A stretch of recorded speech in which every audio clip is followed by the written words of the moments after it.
If you missed Artmage, this is the video for you. We're back and we're building Artmage for the Doom of Dimensions format.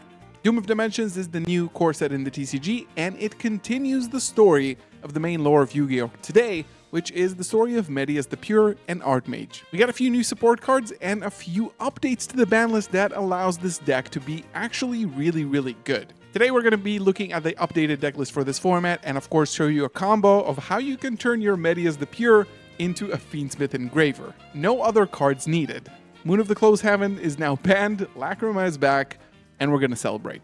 Let's dive in. So let's dive into the deck and explain to you a little bit about the theory. And the theory of this deck is that by utilizing a card that I haven't really played before in Artmage but existed for a while called Theorealize, you can turn your Medias the Pure into a Light Fiend and go into a Fiendsmith combo with that. So we're going to talk a little bit about the new cards that have been introduced in the next set, Doom of Dimensions, talk a little bit about the deck. If you want to know more about what Artmage monsters do, check out my earlier videos, but I'm going to explain a little bit about what each card does. So we are playing 3 Medias the Pure, which on summon can special summon any power patron from the deck, which is going to be this one that can fusion summon into an Artmage monster, but when it's sent to the graveyard, it can also search any Artmage spell or trap. Now, Medias the Pure's second effect is what's important about this list. If it's in the graveyard, you can shuffle a monster from your hand or face-up field to the deck, and then special summon it but banish it when it leaves the field. So, combined with Theorealize, this card becomes really good, and your Fiendsmith combo is pretty much seamless into this deck. So what does Theorealize do? Because you probably haven't seen it before in any of my lists. It sends a Medias the Pure from deck to the grave as cost, which is already good because it cannot be ashed. Then you look at your opponent's top card of their deck, and you decide if you want to place it back on the top or on the bottom. So immediately you know what they're playing. You can tailor your board and interruptions based on that deck, but also you can prevent them from drawing a good card or keep them on drawing a bad card, like a Mulcharmy going second. Now, the second effect of this card is what's important about this deck. You can banish it from grave and target a face-up monster you control, then you change it to a declared type and attribute. So you just call Light Fiend, you target your monster on the field, we'll see in the combo which monster is that going to be specifically, and you turn it into a Light Fiend. And with that single monster, you can summon Fiendsmith Requiem and go into your combo with a lot of really good interruptions in this format, like Wave High King Caesar, which remains to be extremely strong and was not addressed on the ban list because DDD is getting new support in Doom of Dimensions. We're playing one of each Artmage name. Dark Ruler for the entire field is a quick effect, Spell or Trap Pop, and this one revives an Artmage, then bounces itself to the hand. They can all special summon themselves if you already control an Artmage card, and they all have different stipulations on activating the effect based on the amount of types you control. Basically, the Artmage monsters and cards need 3 types to gain an additional bonus effect, basically. 1 Luri, 2 of the Power Patron, which is kind of necessary to play 2. You cannot play 1, and 3 is a little bit too much, so you want to have that option to go into a second Power Patron to fuse on your opponent's turn for a big interruption. 3 Engraver, 1 Lacrima. 3 Fualis is the only hand trap I'm playing in this deck because this deck requires a lot of spells and traps, and the reason for that is the Artmage Academic Arcane Arts Acropolis, which can discard a spell or trap and declare an Artmage monster name that you haven't declared before and add it to your hand from the deck. So this is going to be able to basically roll call everybody in the classroom, each time a different name by discarding spells and traps. This is why we play so many spells and traps. Varnish Alteration can place that field spell, or if you already control it, add any of your Artmage cards from the deck. Assault can search for Medias. Theorealize we went over. Thrust and Talent, 1 Tracked and 1 Succession. Succession is a quick play fusion that you can use to go into Guardian Chimera because it's a spell effect. 3 Imperm, 1 Awakening. Awakening allows you to summon an Artmage or Medias directly from the deck, and also applies the effect of Branded Lost or Magical Meltdown for the rest of the turn, which is exceptional, right? Now, it also has a graveyard effect where you can bounce your own Artmage to pop non-targeting card your opponent controls, which is very strong. Now, Turmoil is a new card that is actually pretty relevant in this format, considering that Mitsurugi and Yami are going to be really strong decks, Dracotail probably the same. It basically allows you to Monster Reborn from your opponent's graveyard. The effects are negated, and you return an Artmage monster to the hand or extra deck in return. So, stealing a Yummy name, the Link 1, anything that they want to summon, or just stealing their Amino Murakumo, even though it's negated, prevents them from searching, summoning it back, blowing up your field. I think it's pretty useful. Also has another effect in the grave that if you send it as cost to activate the field spell, you can add one of your spent or banished spell cards. So pretty strong. Blackout Laughs and Paradise, both really good cards, but in combination with the Art's Acropolis, to discard them to gain more advantage. It's basically a +1 and another interruption on top of it, and then one call by the grave. The other Artmage spell that is being introduced in this new set is called Lineage. I'm not a huge fan of this. It also locks you into fusions for like 2 turns, but it basically says that if your opponent controls more monsters than you can special summon an Artmage monster from the deck, which is strong, but not very useful going first, and the graveyard effect also is not that great. It recycles a trap.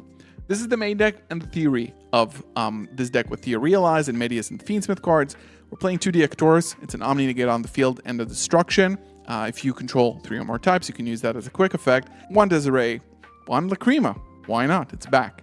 Necroquip, Guardian Chimera, which you can summon with Succession, and Nerva, the Power Patron of Creation, which is exceptional. You can Contact Fuse it by tributing 3 defense position monsters with different types.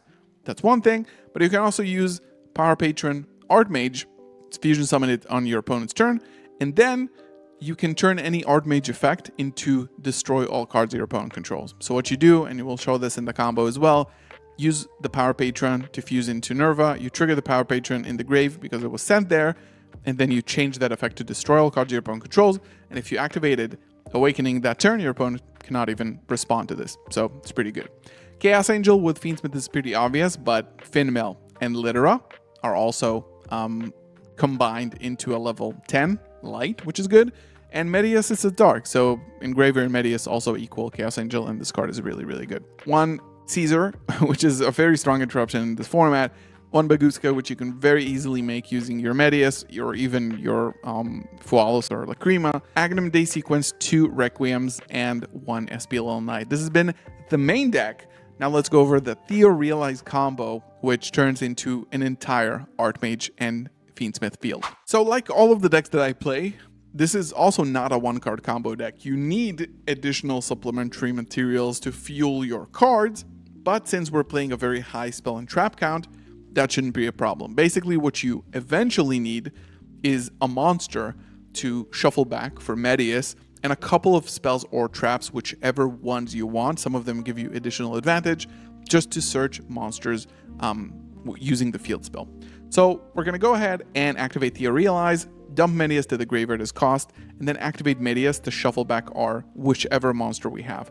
On summon, this allows us to summon the Artmage Power Patron, and then we can fuse away into the Ectorus and trigger the Artmage Power Patron in the grave to search any spell or trap, which we will use to search for the Acropolis. Now, we use Theorealize in grave, we banish it, and we turn the Ectorus into a Light Fiend. That's it. We're going to be summoning this Ectorus on our opponent's turn as another Omni Negate interruption. We're going to go into a DDD here, which is extremely, extremely strong in this format. No Izunas now, no Holiday Sue, stuff like that. No Nibiru. We're going to activate the Acropolis. Go ahead, use 1 trap to search for a Grappler. Activate the Grappler and set any Artmage spell or trap.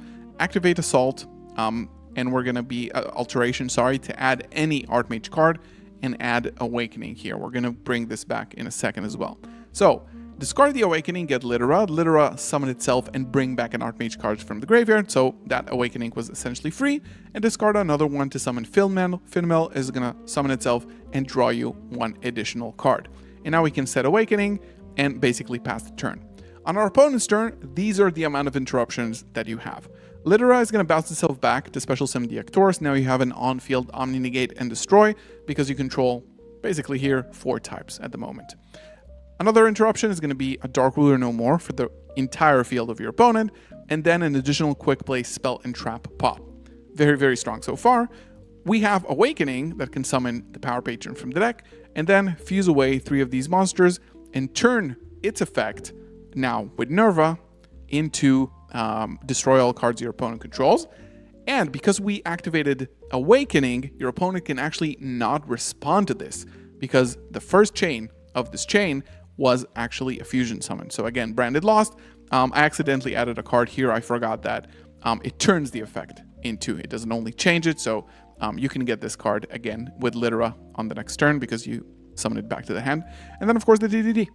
So we had an Omni Negate, 2 Summon Negates, entire field board wipe, everything, spells and traps, a specific spell and trap pop, and we also had a Dark Ruler no more for our entire field. And we start off the next turn with, again, an Omni Negate on the field, and Awakening that can bounce this Deactorus to pop a card your opponent controls. Again, this deck is not, I'm not going to say this is the tier 1 best deck, but this deck is very capable. Ask Distant Coder, he's a believer.